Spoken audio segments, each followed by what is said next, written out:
गांव के निवासी रात होने पर वहां नहीं जाते थे। माटू भाई, आज मेरी तनख्वाह मिली है। आज तो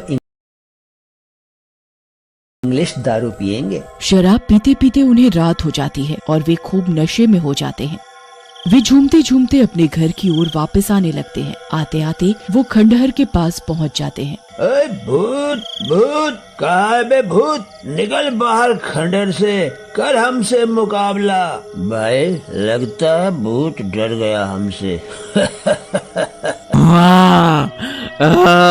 लगता है भूत हमें अंदर बुला रहा है। चलो जरा इसे पीट कर आए।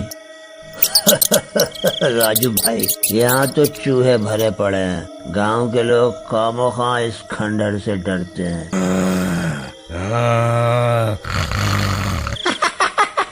हाँ, तो कौन लड़ना चाहता है? तुम दोनों में से मुझसे? शराब के नशे में योद्धा बन रहे थे। चलो, मैं तुम दोनों को जाने दूंगा, पर मेरी एक शर्त है। शर्त? मैंने बहुत दिनों से किसी इंसान का स्वाद नहीं चखा।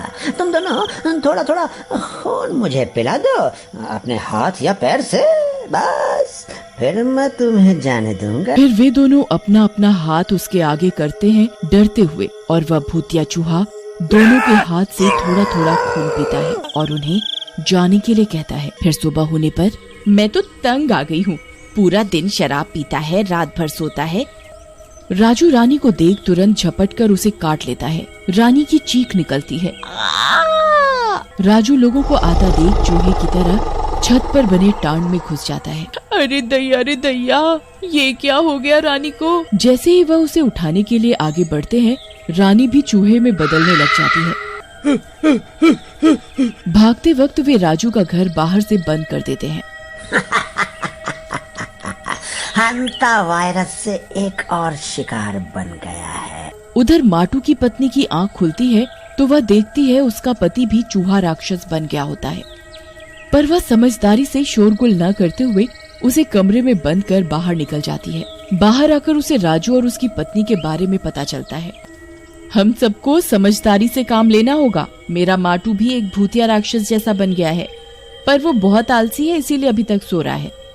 मैंने उसे कमरे में बंद कर दिया है। हम सबको तुरंत गांव के डॉक्टर के पास चलना चाहिए। डॉक्टर साहब, अब आप ही कुछ कर सकते हैं, हमारी मदद करिए। डॉक्टर उनकी बात सुनकर तैयार हो जाता है और अपना बैग उठाकर माटू के घर की ओर चल देते हैं। ठीक है, कुछ लोग जाओ और उसके हाथ पैर बांध दो, मुझे उसका खून लेना है। कुछ लोग माटू को बांध देते हैं। तभी अचानक उसकी आंख खुल जाती है। वह भी राजू की तरह भयानक हो गया होता है। डॉक्टर उसका खून निकालते हैं इंजेक्शन की मदद से।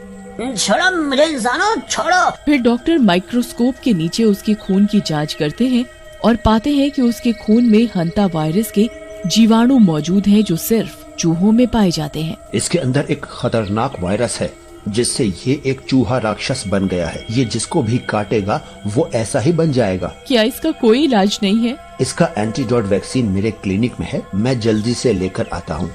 फिर डॉक्टर जल्दी से हंता वायरस का एंटीडोट लेकर आते हैं और माटू को लगाते हैं। थोड़ी देर में वो ठीक हो जाता है। फिर वे राजू के घर जाते हैं और देखते हैं कि राजू और उसकी पत्नी चूहा बनकर टांड पर बैठे हैं। डॉक्टर पहले चूहा बेहोश करने की दवाई कमरे में छिड़क कर उनको बेहोश करते हैं। फिर उन्हें भी एंटीडोट इंजेक्शन लगाते हैं। थोड़ी देर में वे भी ठीक हो जाते हैं। डॉक्टर साहब, आपका शुक्रिया।